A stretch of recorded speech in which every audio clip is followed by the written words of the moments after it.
Bonjour à tous et à toutes, j'espère que vous allez bien. Donc aujourd'hui, on se retrouve pour discuter d'un nouveau sujet qui est en fait le théorème de Pythagore.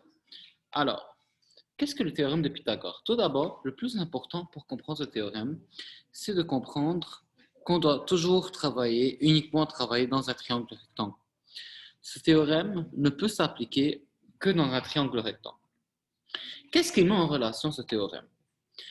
On a toujours trois types de côtés dans un triangle rectangle. On a ce qu'on appelle les cathètes et l'hypoténuse. Alors, les cathètes, elles sont toujours de part et d'autre de l'angle droit. Donc, que ce soit ici ou ici, on peut la nommer A, puis ici, on peut la nommer B. L'important, puis ça peut être vice-versa, c'est-à-dire que ici, on peut avoir B, et ici, on pourrait avoir A. L'important, en fond, ça ne change rien, mais l'important, c'est que le choix des cathètes soit toujours de part et d'autre de l'angle droit. Et le dernier côté, qui est soit, si vous voulez dire, le côté le plus long du triangle rectangle ou le côté opposé à l'angle droit, c'est ce qu'on appelle l'hypoténuse. La relation, elle nous permet dans le fond de trouver des mesures manquantes. Donc, la relation dit que quand j'élève la mesure de A au carré plus la mesure de B au carré, cela me donne la mesure de C élevée au carré.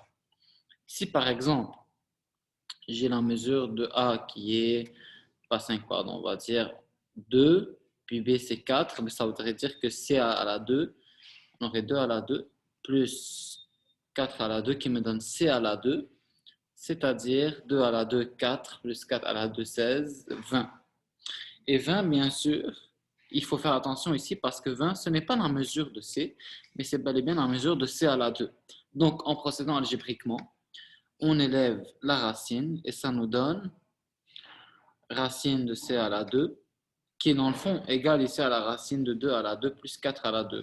C'est-à-dire que c'est la racine de A à la 2 plus B à la 2 qui me donne racine de 20. Ça, c'est la mesure de mon côté C. Donc, maintenant, quelque chose de très, très important. Des fois, ce qui se produit, c'est qu'on a tendance à dire que l'hypoténuse, c'est toujours le côté oblique et c'est faux. Parce que si je vous donne un triangle comme ça, c'est vrai que on n'aurait pas nécessairement l'impression que mon hypoténuse, c'est ça ici. Mais c'est pour ça qu'il faut toujours faire attention à repérer l'angle droit. S'il n'y a pas d'angle droit, il n'y a pas de Pythagore qui s'applique. Alors qu'ici, si je vous donne un angle droit, mais je sais que le côté opposé, c'est mon hypoténuse de C. Donc c'est vraiment un théorème très très simple à utiliser. D'ailleurs, ce qu'on peut faire, c'est aller en sens inverse. Comment? De façon algébrique. C'est-à-dire, si je vous donne un triangle rectangle ici, là, oh pardon, on va réutiliser le même triangle rectangle. Cette fois, je vous donne la mesure de l'hypoténuse qui est 15. Ici, la cathète B qui est 3 par exemple. Ça voudrait dire quoi? Je sais que mon C à la 2, c'est égal à A à la 2 plus B à la 2. Bon, j'ai nommé A et B déjà ici, ça revient au même. A, c'est mon inconnu. Et B, c'est quoi? C'est 3 à la 2. Ça veut dire que 15 à la 2, qui est 225, c'est égal à A au carré plus 3 à la 2, plus 9. Tout ce que j'ai fait ici, c'est développer mes valeurs. Donc, A à la 2, c'est égal à 225 moins 9, ce qui est égal à 216. Ce qui veut dire que A est égal à la racine de 216. Pourquoi? Parce qu'on avait dit que A à la 2 était égal à 216. Donc, on fait la racine pour pouvoir trouver la valeur de A, qui est la racine de 216. La raison pour laquelle je garde mes nombres en racine, je garde mes nombres entiers, pour avoir plus de précision. Bien sûr, si ça revient à vous, vous pouvez toujours le sortir de la racine, trouver sur la calculatrice c'est quoi le nombre décimal et l'arrondir si vous voulez. Mais vous pouvez aussi le garder comme ça avec beaucoup plus de précision. Aucun problème. Donc, c'est vraiment ça pour le théorème de Pythagore. Il suffit vraiment d'y aller algébriquement si nécessaire, sinon de poser correctement les cathètes, de savoir correctement quelle est mes cathètes et quelle est mon hypoténuse et résoudre correctement l'équation A à la 2 plus B à la 2 est égal à C à la 2.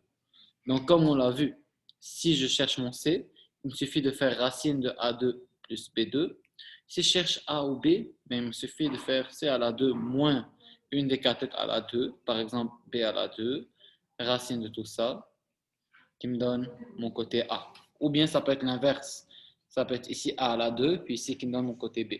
Parce que comme je dis, vice-versa, que ce soit une cathète ou l'autre, tant que c'est de part et d'autre de l'angle droit, ça ne dérange pas. Dernière chose, pourquoi le théorème de Pythagore? En fait, on peut l'appliquer dans beaucoup de contextes de vraie vie. Je vais vous donner quelques exemples. Une fois qu'on connaît le théorème de Pythagore, quelque chose qui semble vraiment très théorique, on peut vraiment l'appliquer partout. Un exemple, les vecteurs.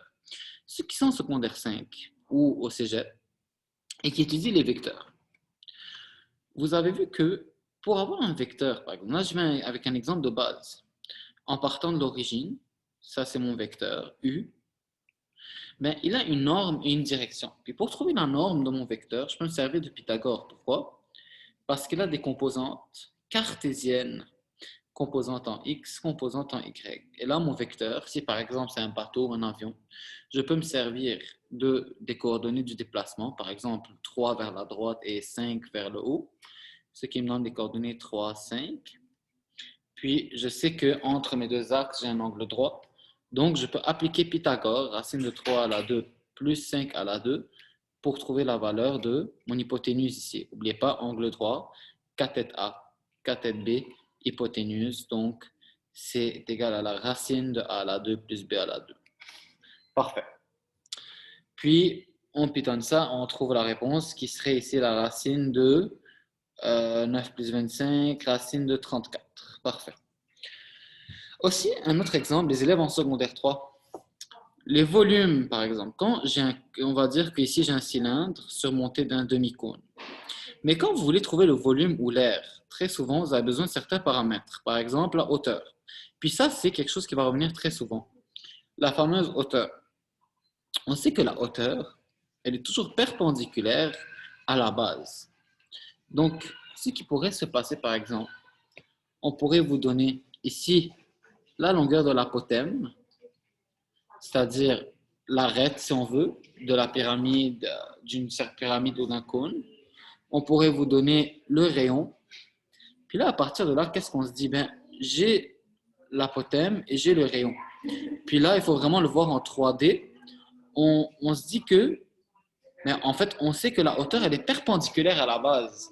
Donc, qu'est-ce que je pourrais faire? Tout simplement, me servir des données que j'ai ici, puis isoler la valeur de la hauteur, qui dans ce cas-là serait une cathète, donc A à la 2 plus B à la 2 qui sera mon rayon, c'est égal à C à la 2, ce qui veut dire que B, ici, serait égal à C à la 2 moins A à la 2.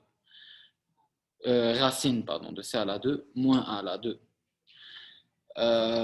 Donc, vous voyez, il y a vraiment plusieurs applications possibles pour le théorème de Pythagore.